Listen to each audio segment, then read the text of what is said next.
तो मैं कोशिश करता हूं कि जैसा मैं मेरे बच्चों के लिए एक टीचर को एक्सपेक्ट करता हूं, मेरी एक्सपेक्टेशंस जो है मेरे बच्चों के लिए कि ऐसा टीचर होना चाहिए, वैसा मैं बनने की कोशिश करता हूं हमेशा, ताकि मैं कल को अपने बच्चों को ये बात समझा पाऊं कि टीचर कैसा होता है। और सामने बैठे बैठे जो लड़के हैं लड़कियां हैं वो भी मेरे बच्चों जैसे ही हैं। हाँ। बस वो ठीक है कि एज डिफरेंस कम है, लेकिन है तो मेरे स्टूडेंट्स ही हैं, तो मेरे बच्चे ही। हाँ सर, आप उनको इक्वल पनिशमेंट भी इक्वल पनिशमेंट, लड़कियों को और मतलब लड़कों को इक्वल। मैं हमेशा दोनों में को फर्क ही नहीं करता, चाहे वो मतलब केयर की बात हो और चाहे वो फिर पनिशमेंट की बात हो, मेरे लिए दोनों एक जैसे हैं। मतलब अगर मैंने एक लड़के को खड़े होकर कहा है कि भाई एनसीईआरटी पढ़ वहां पर बैठ के या खड़े होके, तो मैं लड़की को भी यही करता हूँ। ऐसा नहीं है कि मैं उनको मतलब अलग से कोई वीआईपी वो दे रहा हूँ, उनके लिए भी पनिशमेंट सेम ही है।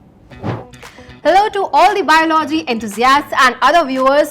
I am here with Jagdeep sir, who is our biology educator at Unacademy Center Kota and one of the students' favorite educator too. Hello sir and welcome to the show sir. Thank you so much.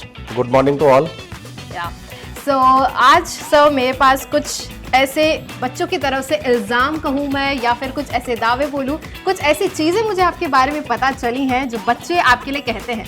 तो मुझे आज देखना है, ये सुनना है आपसे, और हमारे बच्चों को जो आपसे पढ़ते हैं स्पेशली उनको भी ये बताना है कि आखिर आप ऐसा करते क्यों हैं और इस बात में कितनी सच्चाई है और कितना ये झूठ है बच्चों को जो आपके बारे में मानते हैं। तो क्या आज मेरे सारे सवालों के सारे पॉइंट्स के आंसर देने को आप रेडी हैं? हाँ बिल्कुल। जैसा आपने बोला श्रुति मैम कि मैं आपसे पूछने वाली हूँ, लेकिन आपने एक बात और भी बोल दी कि सवाल बच्चों के हैं, तो आप एक जरिया है, सवाल बच्चों के हैं, तो मेरे स्टूडेंट्स के अगर क्वेश्चन हैं तो उनका आंसर करना मेरे लिए बहुत अच्छी बात होगी। मैं सही मानता हूँ कि भाई बच्चों के आंसर होने चाहिए उनके क्वेश्चंस के, बस जरिया आप बने उन क्वेश्चंस का। तो सर शुरू करते हैं हमारे पहले पॉइंट से। तो बच्चों का कहना है सर कि आप क्लास में नोट्स नहीं बनवाते हैं, क्यों? हाँ, मैं क्लास में नोट्स ही बनवाता हूँ। बिल्कुल ठीक बोला जिस भी बच्चे ने बोला, और सारे बच्चे यही बोलेंगे कि सर नोट्स नहीं बनवाते। इसमें दो चीज़ें होती हैं। पहली बात तो ये कि नोट्स में क्यों नहीं बनवाता। ऐसा नहीं है कि मुझे नोट्स बनवाने नहीं आते या मैंने कभी नोट्स बनवाए नहीं है। मैं आपको बता दूं कि 2017 से पहले या 16 से पहले मैं बात करूं तो मैं भी नोट्स बनवाता था। रजिस्टर मेरे भी हुआ करते थे कि भाई हाँ बच्चों ने रजिस्टर भरे हैं और नोट्स बनवाता था मैं। लेकिन होता क्या था तब मैम की स्टेट पीएमटीज हुआ करती थी, मल्टीपल एग्जाम थे मेडिकल कॉलेज में जाने के लिए, स्टेट का अलग सेंटर का अलग, AIPMT CPMT हुआ, वो AFMC अलग हो गया फोर्सेस में जाने के लिए, और एक अपने पास एम्स हो गया। जैसे दिल्ली एम्स है तो उसमें जाने का एग्जाम अलग से हुआ करता था। तो एम्स हो गया, AFMC हो गया, सेंटर के एग्जाम हो गए और स्टेट के एग्जाम हो गए, और बुक्स क्या थी अलग अलग चलती थी स्टेट वाइज। तो सिलेबस में थोड़ा बहुत चेंज रहता था, मतलब 80% सिलेबस तो सेम है और 10 to 20% सिलेबस जो है वो डिफरेंट है। तो हम क्या करते थे मेरी क्लासरूम के अंदर, अब हर स्टेट का बच्चा बैठा है कोटा में या मैं कहीं और पढ़ा रहा था उस टाइम पे भी, तो हम क्या कोशिश करते थे कि एक ही रजिस्टर से हम बच्चों को सब बता दें, हर तरह का बच्चा उससे सॉल्व कर ले। आज क्या है, नेशनलाइज एक ही एग्जाम है सिंगल, उसी से सारे सिलेक्शन हो रहे हैं मेडिकल कॉलेज के लिए, एक ही सिलेबस बुक है NCERT। तो जब मुझे पता है कि भाई सिलेबस बुक एक ही है और इसी में से एग्जाम आना है और हर साल आ ही रहा है, 2018 से अगर मैं देखूं तो प्रॉपर नीट चल ही रहा है आज तक 2023 तक, तो आप देखिए कि अगर पूरा का पूरा आई नीट का एग्जाम NCERT से रहा है तो फिर मुझे नहीं लगता कि मैं वही बात बच्चे को लिखवाऊं भी, एक ही बुक करवाता हूं। एक चीज, दूसरा मैं चाहता हूं कि बच्चे के सोर्सेज कम हो। होता यह है कि बच्चा जब एग्जाम के लास्ट डेज में आता है, जैसे आज 5 मई को 2024 का एग्जाम है, तो बच्चा क्या करेगा, अप्रैल में ढूंढेगा कि भाई मैं जल्दी से मेरा सिलेबस रिवाइज कर लूं।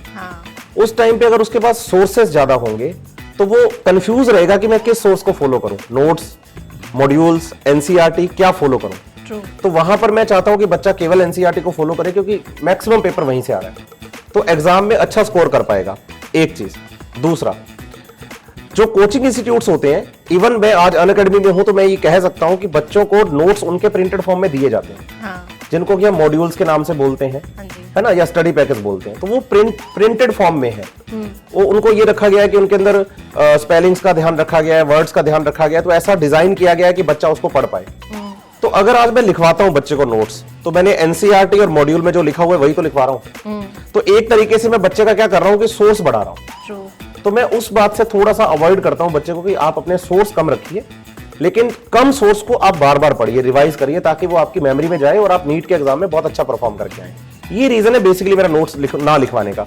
ऐसा नहीं है कि मतलब मैं चाहता हूं कि भाई मैं नोट्स लिखवाता नहीं हूं या लिखवा नहीं सकता हूं। ओके, सो स्टूडेंट्स, जैसा कि आपने पहला पॉइंट मुझे बताया था, तो ये पहला पॉइंट सच है और हमें जवाब मिल चुका है कि सर आके क्लास में नोट्स बनवाते क्यों नहीं है। Coming on to the second point, sir आप कहते हैं हमेशा सिर्फ एनसीईआरटी पढ़ो, उसे फॉलो करो, सिलेक्शन के लिए एनसीईआरटी जरूरी है, एंड इसके अलावा अगर कुछ भी इंपॉर्टेंट पॉइंट होता है, कुछ इंपॉर्टेंट टॉपिक्स होते हैं तो वो आप उसी टाइम जब पढ़ाते हैं क्लास में, उसी टाइम बच्चों को एनसीईआरटी में नोट करवा देते हैं। कितनी सच्चाई है इस बात में? ये बात ठीक है। मैं ज़्यादातर फॉलो एनसीईआरटी ही करता हूँ। क्लासरूम में हमेशा मैं बच्चों को एनसीईआरटी ही पढ़ाता हूँ। उसका रीज़न ये है कि भाई जब एग्जामिनर पेपर सेट करता है तो पेपर वो उस बच्चे के लिए सेट नहीं करता कि जो केवल कोचिंग कर रहे हैं। वो उन बच्चों के लिए पेपर भी सेट होता है जो स्कूल के अंदर 11th-12th की नॉर्मल पढ़ाई कर रहे हैं। तो सिलेबस बुक तो हर बच्चा पढ़ रहा है, और एग्जामिनर पेपर सेट करते टाइम अपने दिमाग में सिलेबस बुक जरूर रखता है कि मुझे किस सिलेबस से एग्जाम का पेपर बनाना है। क्योंकि नीट के एग्जाम के लिए बच्चे का जो पास आउट अगर देखेंगे तो 12th पास आउट बच्चा नीट दे सकता है, तो उसके लिए बीएससी या एमएससी की किताबों से पेपर क्यों बनाया जाएगा? 11th और 12th से बनाया जाएगा। तो इसलिए मुझे ये लगता है कि आप अपनी सिलेबस बुक को ही फॉलो करिए और हमेशा एनसीईआरटी के साथ चलिए। होता यह है कि कई बार अब बच्चा कहता है कि भाई आउट ऑफ द सिलेबस आ गया। आउट ऑफ द सिलेबस आज तक मतलब मैं कहूंगा नहीं कि एग्जाम में कभी आया है, लेकिन जो चीजें एनसीईआरटी से बाहर कभी पूछी गई हैं 1-2 साल के अंदर, है ना, तो वो ऐसा होता है कि वो या तो पुरानी एनसीईआरटी से होता है या उस एग्जामिनर के अपने नॉलेज से होता है। और वो जो 1-2 क्वेश्चन बाहर से आते हैं ना, वो हमेशा रैंक डिसाइड करने के लिए डाले जाते हैं। क्योंकि अगर आप सारे क्वेश्चन एक जैसे डाल देंगे तो उससे क्या होता है कि ऊपर नीचे नहीं हो पाती रैंक। तो रैंक डिसाइड करने के लिए क्वेश्चंस को घुमाया भी जाता है और अलग से क्वेश्चन डाले भी जाते हैं। लेकिन आप देखिए कि 95%, 99% या 100% में बोल दूं तो आ तो एनसीईआरटी रही है। तो इसलिए मुझे लगता है कि जो सिलेबस बच्चे का मैक्सिमम पोर्शन है वो बच्चा पहले कवर कर ले, उसके बाद हम एक्स्ट्रा बातों पर बात कर लेंगे। और जो बात आपने नोट डाउन की कही है वो ऐसा होता है कि जो क्लासरूम के अंदर कभी किसी स्टेट पीएमटी में कोई क्वेश्चन पूछा गया है या नीट के अंदर या एपीएमटी या सीपीएमटी या एम्स के अंदर कोई क्वेश्चन ऐसा आया है जिसकी जानकारी प्रॉपर एनसीईआरटी में नहीं है, तो बच्चों को क्लासरूम में मेंशन करवा के ये जानकारी देता हूं कि ये क्वेश्चन आया था, इस क्वेश्चन को आप नोट कर लीजिए। और ये बात में 100% सच्चाई है। जिस भी बच्चे ने आपको ये बात बोली है उसने बिल्कुल ठीक बात बोली है कि मैं ऐसा करता हूँ क्लासरूम के अंदर, तो ये चीज मैं एक्सेप्ट करूंगा। Okay, so students you are again at a plus point. Second point भी सर का, हमने जो सर से पूछा वो भी आप लोगों का सही है। Coming on to the third point, आपका डिसिप्लिन बहुत स्ट्रांग है सर। पढ़ाई के वक्त आप कहते हैं पढ़ाई करो, मतलब या फिर मस्ती भी कर रहे हो, जो भी कर रहे हो, यू शुड गिव योर 100%, उसको डेडिकेशन के साथ करो, ऐसे बच्चे कहते हैं। हाँ, इसमें भी सच्चाई है काफी हद तक। मैं आपको बताऊं, कोविड से पहले और कोविड के बाद के जगदीप सर थोड़े से चेंज है। पहले तो मैं ये क्लियर कर देता हूँ, कोविड से पहले मैं थोड़ा सा और ज्यादा स्ट्रिक्ट था। उसका रीजन ये था कि भाई तब तक हमें ये लगता था कि बच्चे के साथ कोई प्रॉब्लम तो है ही नहीं ना, बच्चा तो पढ़ाई कर रहा है। लेकिन कोविड के बाद से चीजें थोड़ी सी और ज्यादा चेंज हुई। कैसे चेंज हुई कि बच्चे ने ऑनलाइन पढ़ाई करी। ऑफलाइन पढ़ने वाला बच्चा जब ऑनलाइन पढ़ता है तो वो चीजों को बहुत अच्छे से कवर नहीं कर पाया, ग्रैप्स नहीं कर पाया, तो उसकी या तो 11th बिगड़ गई या उसकी 12th बिगड़ गई, या 11th-12th के बाद उसने सोचा था कि यार 12th कर लूं फिर उसके बाद मैं जाऊंगा तैयारी करने के लिए, और वो तैयारी करने के लिए आया, कोविड आ गया, तो सब कुछ उसने ऑनलाइन तैयारी करी, तो बेस कहीं ना कहीं बच्चे का वीक रह गया। तो उस हिसाब से आज मैं उतना मैं ये कहूं कि मैं बहुत ज्यादा टफनेस के साथ पढ़ा रहा हूं तो ऐसा नहीं है। क्लासरूम के अंदर मैं ज्यादा कठोर नहीं हूं, लेकिन मैं डिसिप्लिन आज भी मेंटेन करता हूं मेरी क्लास का, ये सच्चाई है। क्योंकि मुझे ऐसा लगता है कि एजुकेशन और डिसिप्लिन दोनों सिनोनिमस हैं। जहां डिसिप्लिन है वहीं एजुकेशन है, और जहां एजुकेशन है वहां डिसिप्लिन होना जरूरी है। और ये एजुकेशन के साथ भी नहीं है, ये आपकी लाइफ के साथ भी है। डिसिप्लिन हमेशा रहिए। और मेरा ये बात बिल्कुल, आप जो भी बच्चे ने आपको बताई है बिल्कुल ठीक बताइए। मैं हमेशा कहता हूँ जो भी कर रहे हो ना आप 100% दे के करो। आप अगर पढ़ रहे हो ना तो केवल पढ़ाई करो, फिर आप कुछ और मत सोचो। और अगर आप फिर मस्ती कर रहे हो तो फिर कुछ और मत सोचो, केवल मस्ती करो, फिर पढ़ाई नहीं आनी चाहिए बीच में। जैसे मैं एग्जांपल लूं, दीपावली की छुट्टियों का बच्चों ने बहुत बार आके मुझे कहा कि सर अब छुट्टियां जा रहे हैं, हम क्या करें क्या ना करें। मैं हमेशा कहता छुट्टियों का मतलब होता है कि पढ़ाई ना करना। तो आप ये क्यों पूछ रहे हैं कि हम छुट्टियों में पढ़ाई कैसे करें, है ना? छुट्टियों में अगर आप कम पढ़ाई कर रहे हैं तो इसका मतलब ये अच्छी बात है, ये बुरी चीज नहीं है। छुट्टी का मतलब यही हो गया कि भाई आपको ब्रेक दिया जा रहा है अपने काम से, तो आप उस ब्रेक को एंजॉय करना सीखिए। अब बच्चा क्या करता है कि इधर तो दोस्तों के साथ फाइनल कर देता है कि आज पार्टी करेंगे, और दिमाग में उसके चल रहा होता है कि आज मुझे तो यार रे ऑप्टिक्स तैयार करना है, मुझे तो आज यार प्लांट फिजियो रेडी करनी है, मुझे तो आज डाइवर्सिटी रेडी करनी है। तो फिर वो ना तो उन दोस्तों के साथ मतलब सही से न्याय कर रहा है, ना खुद के साथ। तो उसके लिए मुझे लगता है कि उसको 100% डेडिकेशन के साथ चलना चाहिए। और ये सिर्फ क्लासरूम की बात नहीं है, बच्चे आप अपनी लाइफ में भी डिसिप्लिन रहिए हमेशा, और ये चीजें आपको हमेशा आगे लेके ही जाती है। तो ये बिल्कुल ठीक पॉइंट है जिस भी बच्चे ने बताया है। मुझे मैडम ने नाम एक्चुअल नहीं बताए हैं बच्चों के, मैं आपको ये बता दूं, और क्वेश्चन अभी बता रही हैं तो मैं बिल्कुल इस इल्जाम को मैं एक्सेप्ट करता हूं। Okay, so third point again goes to the point of students. Okay, next says सब बच्चे, अगर आपकी क्लास में ऐसा होता होगा, लाइक क्लास में कभी बच्चे मोनोटोनस हो जाते हैं, बट इवन 100 बच्चे हो, 250 बच्चे हो, 300 बच्चे हो, सर आप हमेशा पॉइंट आउट कर देते हो एंड आपका ये कहना है, मतलब बच्चों का ये कहना है कि आप उनको क्लास के बाहर नहीं निकालते और रादर आप उनको गेट पे खड़े होकर क्लास अटेंड करवाते हो, ऐसा क्यों? भाई ऐसा है कि जैसे अब आपने बात करी है कि जो क्लासरूम है, क्लासरूम के अंदर में कोई बच्चा मोनोटोनस हो जाता है, तो सबसे पहले मैं क्लियर कर दूं कि ज़्यादातर हम बच्चों को जो होते हैं रिपीटर्स उनको पढ़ाते हैं। होता ये है कि बच्चे ने 11th और 12th 2 साल का सिलेबस 1 साल में कवर करना है और 1 साल के अंदर में उसको पढ़ने के लिए केवल 8 या 9 महीने का टाइम मिलता है। हाँ। तो इतना सारा सिलेबस है हमारे पास पढ़ने के लिए, पढ़ाने के लिए, और 1 घंटे 25 मिनट की, 1.5 घंटे की, 1 घंटे 20 मिनट की क्लास चलती है। तो मैं नहीं कभी भी मानूंगा कि भाई 1 घंटा 20 मिनट या 1 घंटा 30 मिनट कंटिन्यूअस बच्चा पूरी कंसंट्रेशन के साथ पढ़ रहा है। बीच में कहीं ना कहीं वो या तो मोनोटोनस हो जाता है, यहाँ उसकी ऐसा हो जाता है कि भाई उसकी पढ़ाई से दिमाग हट गया, कहीं और चला गया, क्योंकि दिमाग में 100 बातें चलती हैं। मेंटली हम है ही ऐसे, न्यूरॉन्स इतनी सारी है कि एक्टिव रहती है बॉडी हमारी। तो उस टाइम पे ये होता है कि मेरा मतलब एज ए टीचर ये फर्ज बनता है कि मैं उस बच्चे को दोबारा उस क्लासरूम में लेके आऊँ। तो मुझे ऐसे मतलब आपने 250-300 की क्लास की बात करी है, तो मैं बड़ी क्लास हो चाहे छोटी क्लास हो, मैं इस बात का ख्याल रखता हूँ कि हर बच्चा पढ़ाई के साथ इन्वॉल्व हो, क्योंकि क्लासरूम में बैठा वो इसलिए तो है। हाँ। है ना। तो अगर कहीं वो इधर उधर चला गया है तो मैं उसको वापस लेके आता हूँ। अब कई बार क्या होता है कि जैसे बच्चा एक तो मोनोटोनस हो गया, तो उसकी आंखें खुली हुई है लेकिन वो सोया हुआ नहीं है, वो तो बात ठीक है। लेकिन कई बार क्या होता है कि बच्चे की नींद प्रॉपर नहीं हुई है किसी भी कारण से। हाँ। है ना। और ज्यादातर आजकल जो कारण है बच्चों का, वो मोबाइल ज्यादा यूज करना कारण है नींद ना आने का। तो नींद प्रॉपर नहीं हुई तो क्लासरूम में क्या है वो झपकी लेता है। और मुझे जब ऐसा दिख जाता है कि ऐसा कोई बच्चा है, तो मैं उसका बॉडी लैंग्वेज थोड़ा चेंज करने की कोशिश करता हूँ। मैं उसको पुनिश करने का मेरा तरीका थोड़ा अपना है। मैं उसे क्लास से बाहर नहीं निकालता हूँ, है ना। मैं उसे क्लास में ही रखता हूँ, लेकिन खड़ा कर देता हूँ एक साइड में। हाँ। क्योंकि मुझे ये लगता है कि अगर वो बैठा था तो शायद वो सो रहा था क्योंकि उसको गिरने का डर नहीं है, लेकिन जब खड़ा होकर सोएगा तो सिंपल सी बात है कि गिरने का डर भी होगा, तो वो सोएगा नहीं। हाँ। तो इसलिए मैं उसको मतलब नुकसान भी नहीं चाह रहा हूँ पढ़ाई का, इसलिए मैं रखता हूँ उसको क्लास में ही हूँ। लेकिन एज ए पनिशमेंट नहीं कह सकते इसको, मतलब ये होता है कि मैं उसको एक्टिव कर देता हूँ कि भाई तू वहां खड़ा हो जा और आराम से पढ़ाई कर। और जब थोड़ी देर बाद मुझे लगता है कि हाँ भाई बच्चे की नींद उड़ गई है, बच्चा बिल्कुल ठीक है, फिर मैं उसको बिठा भी देता हूँ भाई चल बैठ। है ना। और ऐसा होना भी चाहिए, मुझे ऐसा लगता है। और बच्चा इस बात से एडमायर भी करेगा कि भाई ये चीज उसके लिए फायदेमंद होती है, नुकसानदेह कभी नहीं होती। है ना। तो ये बात भी बिल्कुल ठीक है कि मैं जितनी मर्जी बड़ी भीड़ हो, मैं बच्चे को हमेशा कंट्रोल पे रखता हूँ। सच बात है। Again students you are at a win and sir accept करते हैं कि सर ऐसे करते हैं। सो अटेंशन के साथ साथ पढ़ाई का नुकसान भी ना हो। हाँ, और अटेंशन के साथ भी पढ़ाई attention करें। के साथ पढ़ाई दिस इज होता है। Sir style to even attend the class and give the punishment. Okay, next is sir आप हमेशा ऐसे बोलते हैं कि आई कांटेक्ट कंपलसरी है। 250 बच्चों के साथ सर आप कैसे एक साथ आई कांटेक्ट बना पाते हैं? बच्चे कहते हैं कि उनका आई कांटेक्ट इतना स्ट्रांग है सर का कि वो पकड़ लेते हैं कि बच्चा कौन क्या कर रहा है। ये पता है क्या था, 2017 की बात है, उससे पहले मैं ऐसा नहीं था। होता ये था कि भाई जैसे बोर्ड है, अभी तो स्क्रीन लग रही है अनअकैडमी के अंदर, मैं जहाँ था व्हाइट बोर्ड पे हम पढ़ाते थे, तो काफी बड़ा व्हाइट बोर्ड था, वाइडर था। तो एक साइड में बोर्ड पे मैं खड़ा हो गया, मार्कर मेरे हाथ में पढ़ा रहा हूँ। बस मेरी आदत होती थी कि मैं एक जगह पे खड़ा होकर पूरा लेक्चर बोलता था, मैं इधर उधर जाता नहीं था। तो एक बार ऐसा हुआ कि हमारे साथ एक शिकायत आई मेरी।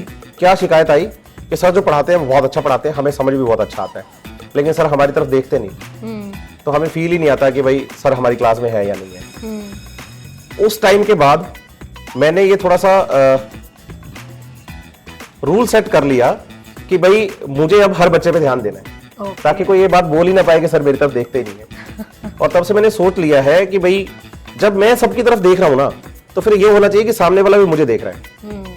क्योंकि आई कांटेक्ट होगा तो मुझे लगेगा कि हाँ बच्चा मुझसे पढ़ रहा है और बहुत अच्छे से पढ़ रहा है और उसका ध्यान है मुझ पे। तो उससे क्या होता है कि टीचर की ना एनर्जी वास्तव में उसके स्टूडेंट्स ही होते हैं। बहुत बीमार अगर टीचर हो और उसको बुखार है बहुत तेज, आप उसे क्लास में लाके खड़ा कर दीजिए और फिर आधे घंटे बाद उसका आप टेम्परेचर नाप लीजिए, टीचर का टेम्परेचर अपने आप ही कम हो जाता है और वो अपनी डेडिकेशन के साथ फिर से लग जाता है कि यार मुझे बच्चों को सिखाना है, क्योंकि टीचर की आदत होती है और ये हमारे ब्लड में आ गया है ना। इतने साल हो गए पढ़ाते हुए, तो प्रैक्टिस हो गई है। तो अब बच्चों के साथ ऐसा होता है कि यार बिना बच्चे के तो मजा ही नहीं आता, है ना। तो इसलिए हमें लगता है कि जो बच्चा है, जो स्टूडेंट है, वो स्टूडेंट को ये करना चाहिए कि भाई आप जब टीचर आपको पढ़ा रहे हैं तो आप बच्चे के साथ, स्टूडेंट के साथ और टीचर के साथ आई कांटेक्ट बहुत कंपलसरी है। क्योंकि टीचर जो आपको बता रहा है वो आपके दिमाग में जा रहा है, उसका सबसे बड़ा जरिया जो होता है वो आईज होती हैं, हमेशा आंखें होती हैं। तो इसलिए हमें आई कांटेक्ट कंपलसरी है, इससे टीचर को एनर्जी मिलती है और स्टूडेंट को ये लगता है कि सर मैं भी आपसे पढ़ रहा हूँ। और फिर टीचर क्या करता है कि अपने स्टाइल में और अच्छी चीजें लेके आता है, बच्चों को और अच्छी बातें बताता है, तो कोई फील आ जाए कि बहुत सही चल रही है क्लास में। सर मैंने ऐसा सुना भी है, ऐसा कहते हैं आपका स्टाइल होता है पढ़ाने का जिसमें आपकी बॉडी लैंग्वेज में भी कुछ चेंजेस ऐसा होता है? कैसा भंगड़ा वंगड़ा आपने किया हो क्लास में? ऐसा नहीं, बॉडी लैंग्वेज में चेंज तो नहीं आता, हाँ, लेकिन हाँ ऐसा होता है कि भाई जैसे मैं कभी मैं कोई बहुत सीरियस टॉपिक पढ़ा रहा हूँ, मुझे लगता है कि इस टॉपिक में तो 40 मिनट तक बच्चे की गर्दन नहीं हिलनी चाहिए, तो मैं बड़ा मतलब उसी टॉपिक पे रहता हूँ, इधर उधर जाता नहीं हूँ, कोई बात इधर उधर की नहीं करता। लेकिन कभी कभी ये हो जाता है क्लासरूम के अंदर किसी बच्चे का मुझे कुछ पता चल गया कि भाई वो पढ़ाई नहीं कर रहा, हाँ। या उसने कुछ गड़बड़ कर दी है, तो फिर मैं उसका एग्जाम्पल लेके दूसरे बच्चों को बातें समझा देता हूँ, ये सच बात है। और बॉडी लैंग्वेज में चेंज आता है, बॉडी लैंग्वेज में चेंज आता है। अब उसको क्या करता है बच्चा, या आपको जो भी बच्चे ने बताया, तो वो उसको हो सकता है कि उसको, मैं सरदार हूँ तो सिख कम्युनिटी से आता हूँ, तो उसको उसने भंगड़े के साथ जोड़ दिया होगी, हाँ सर ऐसा करने लग जाता है। तो एक्चुअल ऐसा करता नहीं हूँ मैं, लेकिन हाँ ठीक है, मेरा बॉडी लैंग्वेज थोड़ा चेंज होता है, ये सच्चाई है। सर ऐसा भी होता होगा कि जब बच्चे क्लास में आप पढ़ा रहे होते हैं तो मतलब कुछ बच्चों को डाउट आता है, तो आप ऐसा अलाउ कर देते हैं कि जो आप सेंटेंस कंप्लीट कर रहे हैं, मतलब जो पढ़ा रहे हैं उसको कंप्लीट करके बच्चा डाउट हाथों हाथ पूछ ले, सो इंटरप्ट कर सकता है ऐसे? हाँ, मैं कभी भी क्लासरूम में ये बात तो कभी नहीं रखता कि आप मेरे को पढ़ाते हुए इंटरप्ट ना करें। एक्चुअल होता क्या है कि जैसे आज अगर मैं एक बात छोटी सी बोल दूं कि अगर किसी को चोट लग गई है और जख्म हो गया है और जख्म लंबे टाइम तक रह जाए तो नासूर बनता है फिर वो। तो मुझे ऐसा डाउट के साथ भी लगता है कि क्लासरूम के अंदर अगर बच्चे को पढ़ते वक्त कोई डाउट आता है तो वो मेरे रुकने का वेट कर ले, कि जैसे ही मैं पढ़ाते पढ़ाते रुकूंगा और हाथों हाथ आप डाउट पूछे, आज मुझे इंटरप्ट करिए। मैं कभी ये बात जाके क्लास में कभी बोलता ही नहीं हूँ कि हाँ भाई आप मेरे से अभी पढ़ लो और सारे डाउट आप काउंटर पे पूछ लेना। मैं कहता हूँ आप डाउट क्लास में पूछ लो। उसका एक बड़ा कारण मैं आपको बताता हूँ, जिस भी बच्चे ने आपसे पूछा है मैं उसको भी ये बात क्लियर कर देता हूँ कि आप भी ध्यान से सुनिए। मेरा ये कारण इसका ये होता है इंटरप्ट करने का, भी आप इंटरप्ट कर सकते हैं, डाउट पूछ सकते हैं। क्लासरूम में हर तरह का बच्चा बैठा है मेरे सामने, शाई नेचर का भी है और ऐसा भी है जो बहुत एक्टिव है। अब होता ये क्या है कि भाई शाई नेचर का बच्चा जो होता है ना, वो उसके डाउट तो आ रहे हैं बेचारे के, लेकिन वो पूछ नहीं पा रहा शर्म के बारे, कि मैं पूछूंगा तो पता नहीं लोग मेरे बारे में क्या सोचेंगे, क्योंकि वो ज्यादा ही सेल्फ कॉन्शियस हो गया अपने लिए। तो मैं ये ड्यूटी फिर दूसरे बच्चों को देता हूँ कि यार एक बच्चा कोई भी डाउट पूछ ले, और जब एक बच्चा डाउट पूछता है ना तो वो 10 से 15 बच्चों के क्लासरूम के डाउट्स क्लियर कर देता है। इसलिए मैं हमेशा ये बात जरूर बोलता हूँ कि भाई आप चलती क्लास में डाउट पूछ सकते हैं, और एक बच्चा डाउट पूछता है लेकिन 10, 15, 20, 25, 50 के डाउट्स क्लियर करता है। तो वो अनजाने में उसको पता नहीं, लेकिन मैं हमेशा हंसते हुए ये बात बोलता हूँ बच्चे को कि वो समाज सेवा कर रहा है। हाँ, क्योंकि वो बच्चा जो पूछ नहीं पा रहा ना, वो अंदर से उस बच्चे को दुआएं दे रहा होता है कि हाँ यार बहुत अच्छा काम किया, तूने मेरा डाउट पूछ लिया। हाँ, और सर ऐसा है ना, मतलब बच्चों के फिर डाउट्स पाइल अप भी नहीं होते। हाँ, बल इकट्ठे भी नहीं होते हैं उसके पास। हाँ एग्जैक्ट, हाँ तो उनको क्लैरिटी भी मिल जाती है उस पर्टिकुलर टॉपिक, क्लैरिटी मिल जाती है पूरी कि भाई मेरा ये डाउट था, ये क्लियर हो गया। Exactly. Again plus to the students, sir ऐसा कहना है बच्चों का दैट आप केवल सिर्फ आई कैन से पुराने साल के नोट्स नहीं पढ़ना, ऐसा आप बोलते हैं लाइक, एंड एनसीईआरटी फॉलो करें, एंड जो एक्स्ट्रा है आप नोट्स भी लिखवाते हैं, आप बता देते हैं, तो ओनली पुराने नोट्स नहीं पढ़ना कि? हाँ, ये बेसिकली मैं ये बिल्कुल ठीक बात है। ये क्वेश्चन जिस भी बच्चे से आपने पूछा होगा 100% रिपीटर होगा, है ना, क्योंकि ये प्रॉब्लम रिपीटर के साथ ही होती है, क्योंकि रिपीटर के साथ पहले से उसके पास नोट्स होते हैं। अब उसको ये लग रहा होता है कि यार पिछले 2 साल से मैं ये नोट्स पढ़ रहा हूँ। अब वो आके मुझे ये कहता है कि यार सर ये नोट्स है मेरे पास, मैं ये पढूं या एनसीईआरटी पढूं। हाँ। तो मेरा ये कहना होता है कि आपको वो नोट्स तो याद है, टॉपिक वही है, सब्जेक्ट वही है, आप उन नोट्स को पढ़िए। मैं ये नहीं कह रहा हूँ कि नोट्स मत पढ़िए, आप उनको पढ़िए, केवल वो मत पढ़िए, एनसीईआरटी भी पढ़िए। कारण उसका मैं बताता हूँ कि मैं ऐसा क्यों बोलता हूँ। होता यह है कि जो एग्जामिनर पेपर सेट कर रहा है ना, वो लैंग्वेज हमेशा क्वेश्चन के अंदर एनसीईआरटी की डालने की कोशिश करता है। उनको नहीं पता है कि जगदीप सर क्लास में पढ़ाते टाइम किस तरह के एग्जांपल्स लेते हैं। कई बार क्या होता है कि मैं जैसे मेरे सब्जेक्ट की बात करूं तो हम लोग क्या करते हैं कि जैसे मैं पढ़ा रहा हूं बच्चों को, पढ़ाते पढ़ाते मैं कहता हूं जैसे मान लो बच्चों आपके घर के पास तालाब है, मैंने ऐसे बोल दिया कि एक पॉन्ड है और उसके अंदर ये प्लांट है, उसके अंदर ये एनिमल है, ऐसे करके ये हो रहा है। अब एग्जामिनर थोड़ी ये क्वेश्चन पूछेगा कि भाई आपके पास घर के पास एक पॉन्ड है। अब बच्चे ने नोट्स में वो लिख रखा है, अब बच्चे को वही याद है। तो मैं कहता हूं कि आप मेरे वर्ड्स को as a notes, as a book मत समझिए, आप मेरे वर्ड्स को ये समझिए कि वो टूल है एनसीईआरटी को समझने के। पेपर तो एनसीईआरटी से आना है, लैंग्वेज उसकी आनी है। तो आपके पास जो नोट्स है वो आपका टूल है जो आपको एनसीईआरटी की लैंग्वेज समझाएंगे, क्योंकि एग्जामिनर तो पेपर सेट करते टाइम एनसीईआरटी बुक की लैंग्वेज को फॉलो करेगा। तो आपको बुक की लैंग्वेज भी पता होनी चाहिए कि कौन से पेज नंबर पे कैसी लाइन में क्या लिखा हुआ है, इस वर्ड का मीनिंग क्या है। और कई बार क्या होता है कि नोट्स लिखवाते टाइम टीचर आसान शब्द लिखवा देता है और जो उसकी एग्जैक्ट टर्म होती है वो आपके सिलेबस बुक में होती है और आपके नोट्स में होती नहीं है, है ना। और एनसीईआरटी के साथ नोट्स लिखता है तो उसमें क्या होता है कि उस एक लाइन को 4 लाइनों के अंदर आसान करके लिखा होता है, तो बच्चों को लगता है कि नोट्स मेरे आसान है। बात वही लिखी हुई है, बस बात यह है कि उसकी लैंग्वेज को आपको एनसीईआरटी की लैंग्वेज को फॉलो करना होगा, क्योंकि एग्जाम में, नीट के एग्जाम में स्टेटमेंट बेस्ड क्वेश्चन भी आते हैं और स्टेटमेंट एनसीईआरटी की बनती है। इसलिए मैं ऐसा बोलता हूं कि केवल नोट्स मत पढ़िए, अगर आपके पास है तो आप एनसीईआरटी जरूर फॉलो करिए। ओके, सो स्टूडेंट सर का आपका जो पॉइंट है वो भी सर ने एक्सेप्ट किया है, लेकिन साथ में उन्होंने आपको एक गाइडेंस भी दे दी है कि ऐसा क्यों करना चाहिए और क्या करना चाहिए। बस। एग्जैक्टली सर, ऐसा सुना है मैंने दैट आप क्वेश्चन को थोड़ा घुमा देते हैं। लाइक ऐसा होता है कि जो बच्चे सही आंसर नहीं दे पाते हैं या देने से डरते हैं, तो आप उनसे सही आंसर निकलवा लेते हैं अपनी सेल्फ। हाँ, मैं ऐसा करता हूँ, क्लासरूम में कई बार करता हूँ। होता ये है कि मैं पढ़ाते पढ़ते ना, मतलब जब बच्चा, मैं पढ़ा रहा हूँ फुल एनर्जी का, तो वो कहता है यस सर, नो सर, ऐसा होगा वैसा होगा, यूँ करते करते मैं गलत लाइन बोलता हूँ। बच्चा उसमें भी जल्दबाजी में कर जाता है यस सर, और फिर मैं कहता हूँ कि यार क्या बोल दिया मैंने, तुम ध्यान से तो सुनो एक बार, सो रहे होगा सबके सब। फिर वो कहते हैं कि अरे हाँ हाँ हाँ सर आपने नहीं, उल्टा बोल दिया सर, आपने उल्टा बोल दिया। तो कई बार तो बच्चा सीधा बोल देता है सर उल्टा, सर उल्टा। अब मैं कहता हूँ सर उल्टा नहीं, सर ने उल्टा बोल दिया है। तो ये सही बात आपने सुनी है, जिस भी बच्चे से सुनी है। तो ऐसा करता हूँ मैं। होता क्या है कि एग्जाम के अंदर भी ना सिली मिस्टेक्स करवाता है एग्जामिनर बच्चे से। हाँ। और बायोलॉजी के पेपर में तो खास करके, क्योंकि थ्योरेटिकल पोर्शन ज्यादा आता है, स्टेटमेंट बेस्ड क्वेश्चन आते हैं। अब उन्होंने लैंग्वेज में से नोट हटा दिया और वो स्टेटमेंट गलत हो गई। हाँ। नोट लगा दिया तो वो स्टेटमेंट गलत हो गई। ओनली शब्द ऐड कर दिया, ओनली शब्द हटा दिया, यूं करके वो क्या करते हैं, उसको घुमाते हैं। हाँ। तो ऐसा मैं क्लासरूम में पढ़ाते टाइम भी करता हूँ, ताकि बच्चा उसके साथ जुड़ा रहे कि हाँ भाई यहाँ नोट लगेगा तो ये स्टेटमेंट गलत हो जाएगी, नोट नहीं लगेगा तो स्टेटमेंट ऐसी हो जाएगी वैसी हो जाएगी। तो वो मैं करता हूँ, सच बात है ये। और मैं केवल इसलिए करता हूँ ताकि बच्चा एग्जाम के पॉइंट ऑफ व्यू से उस टॉपिक की वर्थ को समझ पाए कि भाई करना क्या है वास्तव में मुझे। और ये बिल्कुल सच्चाई है इस बात में। और कई बार बच्चा क्या होता है कि मेरे साथ साथ बोलते बोलते वो गलत बोल देता है, तो फिर मैं उसको दोबारा रिपीट करके उसको ठीक करता हूँ कि भाई तुमने गलत बोल दिया। इसमें होता है एक चीज और भी है, जैसे मैं क्लासरूम में पढ़ा रहा हूँ और बच्चे मेरे पीछे पीछे बोलते हैं, मैंने एक टर्म बोली, मैंने कहा भाई इसको ये कहते हैं, बच्चों ने कहा यस सर, सब उस टर्म का नाम लेते हैं। अब कुछ बच्चे होते हैं जिनको वो टर्म समझ में आई नहीं है या उनको बोलनी नहीं आती, प्रोनाउंसिएशन ठीक नहीं है, तो वो क्या करते हैं, पूरी भीड़ में लिपसिंग करते हैं। जब वो लिपसिंग करते हैं ना, फिर मैं उनको पकड़ता हूँ, क्योंकि मुझे पता है कि बायोलॉजी की इस टर्म को बोलते टाइम लिप कितनी बार चिपकते हैं, और वो लिपसिंग करते टाइम जल्दी जल्दी लिप्स को यूं यूं करता है। तो मुझे पता चल जाता है कि ये टर्म सही नहीं बोल रहा, केवल लिपसिंग कर रहा है। फिर मैं उसे खड़ा करता हूँ क्लास में कि भाई बता इस टर्म का मतलब क्या है ना, या इस टर्म को क्या बोलते हैं। फिर वो अगर बोल पाता है तो मैं उसको शाबाश देता हूँ, नहीं बोल पाता तो मैं उसको फिर रिपीट करवाता हूँ 3 से 4 बार कि क्या कहते हैं। फिर वो बोलता है, फिर बुलवाता हूँ, फिर बुलवाता हूँ, यूं बुलवा के वो टर्म उस बच्चे की थोड़ी तैयार हो जाती है। तो ऐसा है, सच्चाई है इस बात में। मैं क्वेश्चंस घुमाता भी हूँ, मैं गलत स्टेटमेंट बोल के फिर बच्चों से ठीक करवाता भी हूँ। तो बिल्कुल ठीक बात बोली है जिस भी बच्चे ने आपको ये बात बताई है। Nice students, you are again at a win. And जैसा सर बता रहे, सर आप जैसा फेशियल मूवमेंट से पता लगा लेते हैं कि बच्चा गलत बोल रहा है, सही वर्ड बोल रहा है। तो इसी से रिलेटेड एक और पॉइंट सर ने मतलब बच्चों ने मुझे बता रखा है दैट आपको एनसीईआरटी पूरी याद है। तो सर ये मैं पॉइंट अग्री कर सकती हूँ, जैसा आप बोल रहे हैं कि आप बॉडी मूवमेंट से बच्चों के फेशियल एक्सप्रेशन से पता लगता है। तो सर आपको पुरानी एनसीईआरटी हो चाहे न्यू एनसीईआरटी हो, पूरी याद है, पेज नंबर याद है, पैरा नंबर याद है? हाँ, मतलब जो अभी रिसेंट ईयर्स में एनसीईआरटी चल रही है वो तो मुझे page number, paragraph, lines, words के साथ सारी याद है। ये तो सच्चाई है इस बात में। मेरे को पुरानी एनसीईआरटी याद है, मैं ऐसा नहीं बोलूंगा, लेकिन मैं ये कहूंगा कि मेरे को एनसीईआरटी, पुरानी एनसीईआरटी जो मैंने पूरी पढ़ रखी है, ठीक है, टॉपिक वाइज मैंने एनसीईआरटी को पढ़ा है, तो मुझे पता है कि भाई कौन सी चीज पुरानी एनसीईआरटी में थी।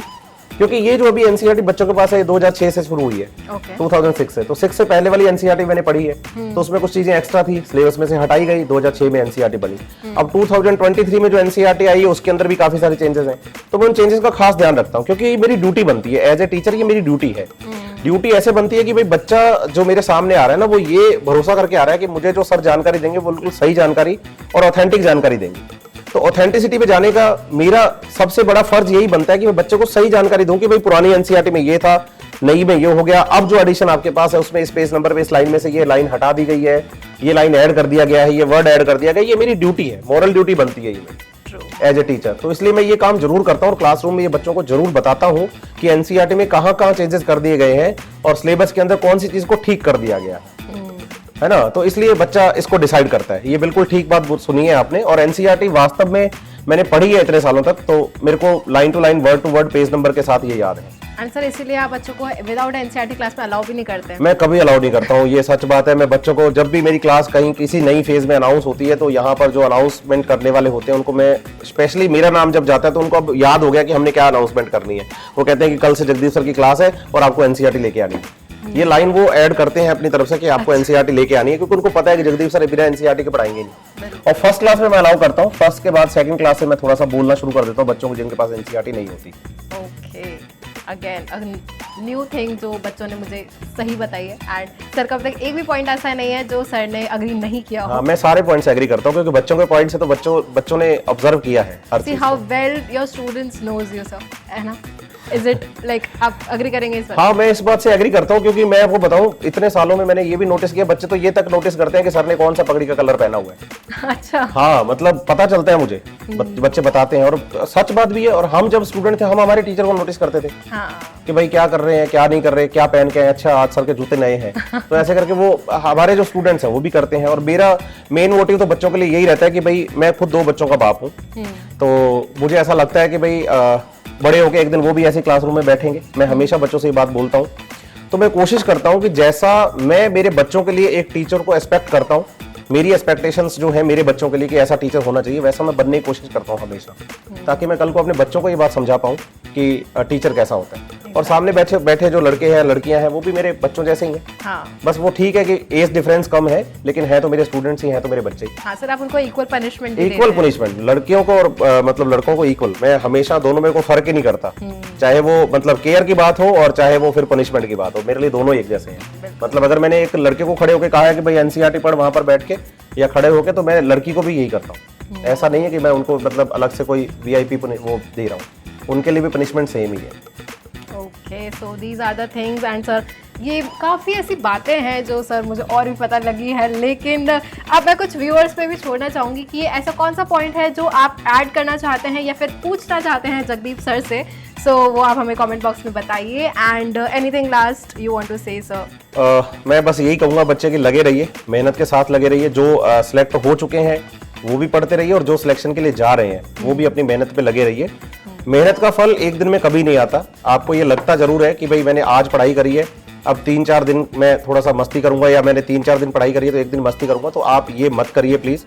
आप कंसिस्टेंट रहिए, एक दिन में कभी भी मेहनत का रिजल्ट नहीं आता। बहुत बार बच्चा ऐसा होता है कि एक हफ्ते का टारगेट लेके चलता है कि इस हफ्ते मेरे को पढ़ना है, 10 तारीख को, 3 तारीख को, 27 तारीख को, 26 तारीख को मेरा पेपर है, इस पेपर में अच्छा परफॉर्म करूंगा, और वो अच्छा कर नहीं पाता, तो अपना मोरल डाउन कर लेता है और नेक्स्ट टाइम पढ़ना छोड़ देता है कि नंबर तो आ नहीं रहे, क्या कर रहे हैं। लेकिन आपको ये समझना होगा बच्चे कि मेहनत का फल कभी एक हफ्ते में नहीं मिलता है ना। तो आपको कंसिस्टेंट रहना है, और ये पक्का है कि नीट के एग्जाम तक आपको उसका रिजल्ट मिलेगा जरूर, ये 100% है। तो कंसिस्टेंट रहिए, लगातार पढ़ते रहिए।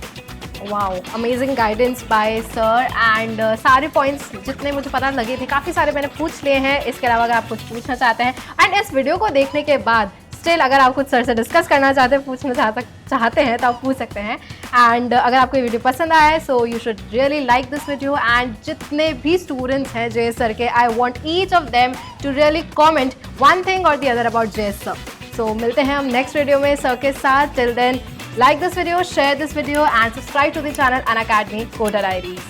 And also, let's crack it. Crack it.